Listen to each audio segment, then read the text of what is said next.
मगर अगर आप इसको जबर करेंगे तो ये संविधान के खिलाफ है। वफादारी का सर्टिफिकेट हमसे मत लीजिए मैडम। ला इलाहा इल्लल्लाह, नहीं है कोई खुदा सिवा अल्लाह। और कुरान में अल्लाह क्या बोल रहा, इय्याका नाबुदु इय्याका नस्तईन, तुम मेरी इबादत करो मुझे मानो। मुझे कहां से मिल रहा? भारत जिंदाबाद, हिंदू मुसलमान जिंदाबाद, दलित जिंदाबाद, ईसाई जिंदाबाद, आदिवासी जिंदाबाद, जो किसी खुदा को नहीं मानते वो भी जिंदाबाद। कि अगर भारत में रहना है तो वंदे मातरम गाना पड़ेगा। भाई ये संविधान के खिलाफ है। अगर हैदराबाद से मौलवी अलाउद्दीन जो मक्का मस्जिद का पहला मुजरिम है काला पानी में, और तुरेबाज खान जो मारकर लाश को लटका दिया गया था हैदराबाद में 8 दिन तक, उसकी कौमियत क्या थी? कि वतन से मोहब्बत है तो जुल्म को खत्म करो, गरीबी को खत्म करो, बेरोजगारी को खत्म करो। अगर एक ही फूल खिलेगा तो वो सहरा बन जाएगा और माली माली नहीं रहेगा, वो जल्लाद कहलाएगा। कि मेरी मस्जिद, मेरी इबादत गाह, मेरे कपड़े, मेरे कारोबार पर हमले होते, मगर मैं फिर भी कहता हूं कि वतन मेरा, हर वतन को हम छोड़कर नहीं जाएंगे। मदर इंडिया के नजरिए को मुस्तरद किया बाबा साहब ने। हमारा भारत एक, इसका मजमुआ क्या है? इसमें हिंदू है, मुसलमान है, सिख है, ईसाई है, जैन है, एथिस्ट है। बहुत बहुत शुक्रिया आपका कि आपने एक अहम मौजू पर मुझे बोलने का मौका इनायत फरमाया। और बड़े अफसोस की बात है कि बड़ी धूमधाम से हुकूमत की तरफ से इस बात को रखा गया, मगर 30 से ज़्यादा MP यहाँ पर मौजूद नहीं है। मैडम, पहले तो मैं वज़ीर आज़म की इस बात की मजम्मत करता हूँ और उनको बताना चाहूँगा कि जिना के बारे में उन्होंने जो कहा था, हम तो जिना के सख्त मुखालिफ है, इसलिए भारत को अपना वतन माने। मगर 42 में आपके प्यारे वीर और जिना की पार्टी ने नॉर्थ वेस्ट फ्रंटियर, सिंध और बंगाल में मिलकर हुकूमत चलाई, और उस हुकूमत ने 1.5 लाख हिंदू और मुसलमानों को अंग्रेजों की फौज में शामिल कराया ताकि वो लड़े। तो किसी शायर ने अच्छा कहा था वजीर आजम के बारे में कि फरेब देकर जमाने को पारसा ना बनिए, इन्हें कहो कि वो बंदा बने खुदा ना बने, अमीर शहर यही चाहता या हजरत कि हमारी चीख गले में रहे सदा ना बने। दूसरी बात मैडम, हमारे वजीर दिफा जनाब राजनाथ सिंह साहब ने बड़ा ही अजीब व गरीब और तकलीफ दे बात कही उम्मुल मोमिनीन के बारे में और उम्मुल किताब के बारे में। उम्मुल मोमिनीन उनको कहते हैं जो हमारे प्रॉफिट मोहम्मद सल्लल्लाहु अलैहि वसल्लम की वाइफ हैं। वो हम तमाम मुसलमानों की माँ, हम उनको तस्वुर करते हैं, मगर हम उनकी इबादत नहीं करते। हम अपनी माँ की इबादत नहीं करते। उम्मुल किताब कुरान है, हम कुरान की इबादत नहीं करते। कुरान अल्लाह का भिजा हुआ कलाम है। तो उसके बारे में भी शायर ने अच्छा कहा कि खबर नहीं जिन्हें अपने दीन व मजहब की, हमें वो दीन का मतलब सिखाने निकले हैं। अहम बात यह है कि मैडम, हमारे मुल्क का आइन क्या इस लफ्ज से आगाज होता है, वी द पीपल। इसका आगाज भारत माता के नाम से नहीं होता है। हमारे संविधान का जो प्रियम्बल है वो क्या कहता है? Liberty of thought, expression, belief, faith and worship. अगर दस्तूर का ये पहला सफा ये बात करता है तो फिर कैसे किसी शहरी को किसी खुदा, देवी, देवता की इबादत करने पर या सजदा करने पर मजबूर किया जा सकता है? आप ही की पार्टी से आज की जो बातें हुई इसी कब हो रही हैं। हमारे कॉन्स्टिट्यूंट असेंबली में मैडम एक मोहतरमा थी रोहिणी कुमार चौधरी ने एक तजवीज़ दी थी कि प्रियम्बल में किसी देवी के नाम से शुरू हो। उन्होंने खास तौर से वंदे मातरम का जिक्र किया, मगर उसको कबूल नहीं किया गया। फिर KV कामत साहब ने एक तजवीज़ दी कि इट्स सिटीजन्स को बदलकर हर सिटीजन्स किया जाए और खुदा के नाम से शुरू किया जाए, वो तरमीम को मुस्तरद कर दिया गया।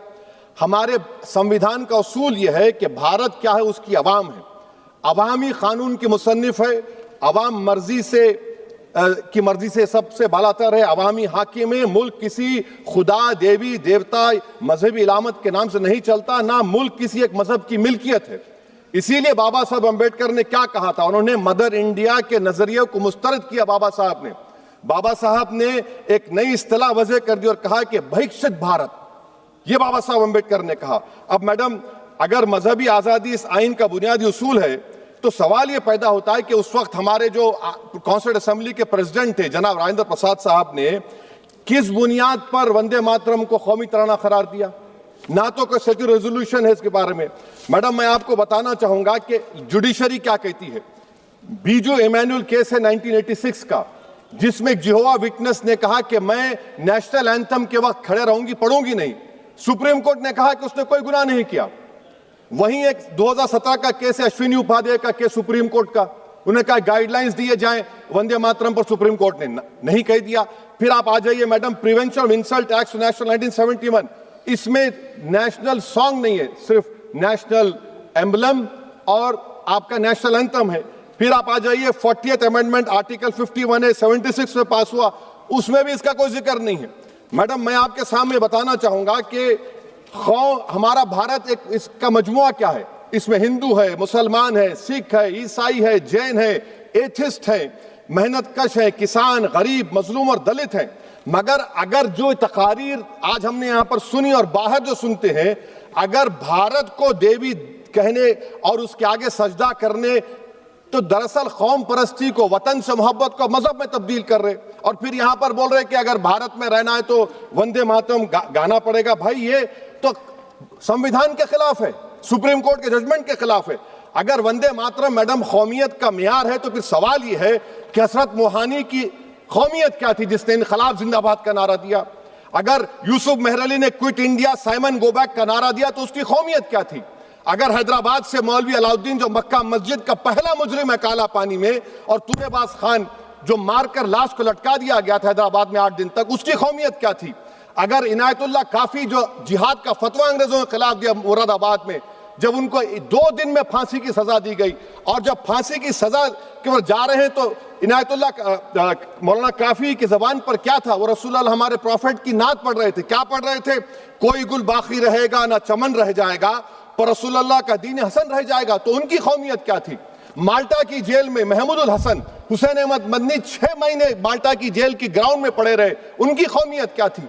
अल्लामा फजल खैराबादी का वो सेल काला पानी का पुकार कर से पूछ रहा है, जो वहीं पर मर गए, खबर वहां पर है, बताओ मेरी कौमियत क्या थी? मैडम, मैं एक मुसलमान हूं, मैं इस्लाम को मानने वाला बावकार इंसान हूं, और मेरे मजहब की बुनियादी तालीम तौहीद है, ला इलाहा इल्लल्लाह, नहीं है कोई खुदा सिवा अल्लाह के। और कुरान में अल्लाह क्या बोल रहा? इय्याका नाबुदु इय्याका नस्तईन, तुम मेरी इबादत करो, मुझे मानो। मुझे कहां से मिल रहा?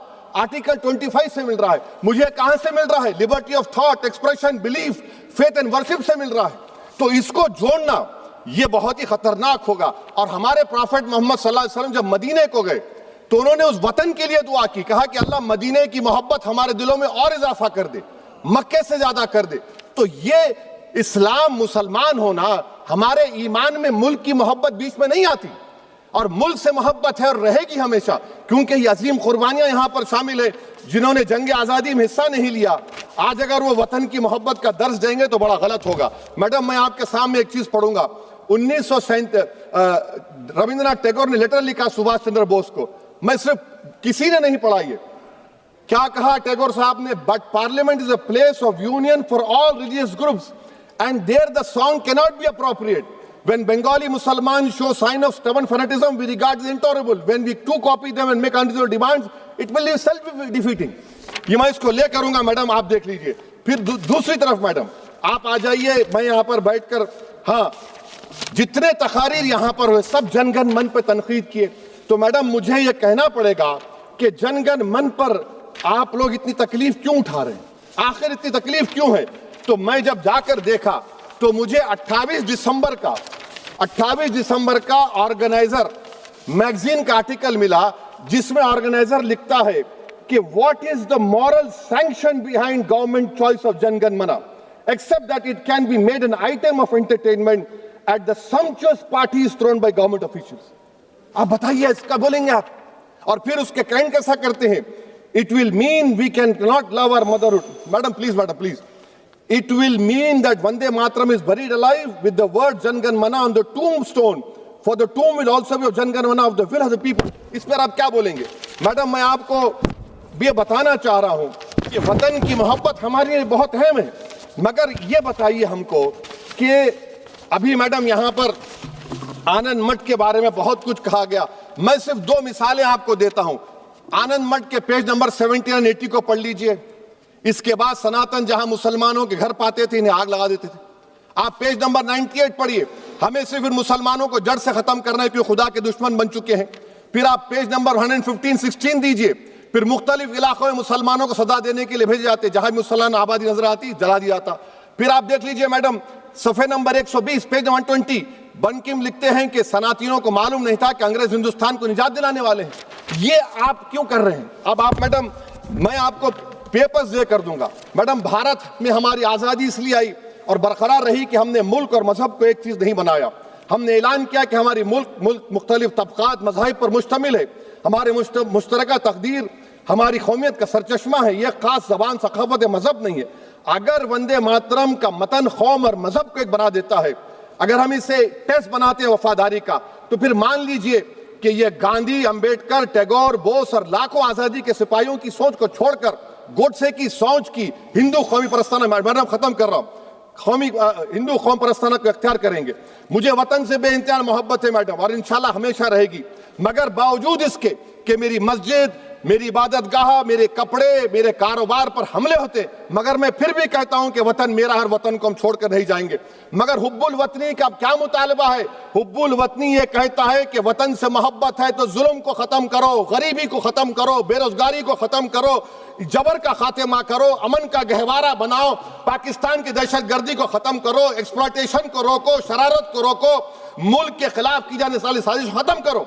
मैडम, भारत एक चमन है जहां पर हर फूल को खिलना चाहिए, और अगर कोई इस फूल का, अगर पूरे फूल खिलेंगे तो उसकी खुशबू से ये वतन मुअत्तर होगा। मगर अगर इस चमन का माली ये कहेगा कि एक ही फूल खिलेगा, तो मैं जिम्मेदारी के साथ कह रहा हूं, अगर एक ही फूल खिलेगा तो वो सहरा बन जाएगा और माली माली नहीं रहेगा, वो जल्लाद कहलाएगा।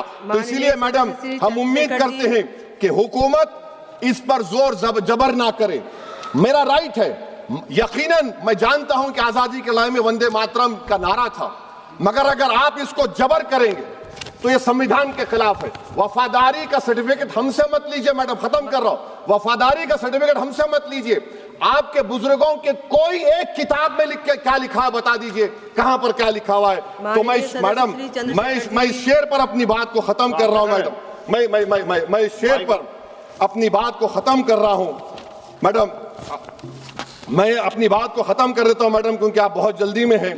कि भारत जिंदाबाद, हिंदू मुसलमान जिंदाबाद, दलित जिंदाबाद, ईसाई जिंदाबाद, आदिवासी जिंदाबाद, जो किसी खुदा को नहीं मानते वो भी जिंदाबाद, और मैडम सब पिछड़ा सब आ गया इसमें। तो हम उम्मीद करते कि इस रूह को आप समझेंगे, अगर आप सिर्फ अपनी आइडियोलॉजी को लेकर चलेंगे। और आखिर में मैडम, जनाब बंकिम चंद्रा साहब के बारे में मैं आपके सामने डॉक्यूमेंट लेकर रहा हूं कि उन्होंने बीए का एग्जाम पास नहीं किया था, 7 मार्क्स से फेल हो गए थे, ये भी रख रहा हूं। तो आप जिसको लिटरेरी जायंट बता रहे, ये नहीं है। बहुत बहुत शुक्रिया। धन्यवाद सभापति महोदया।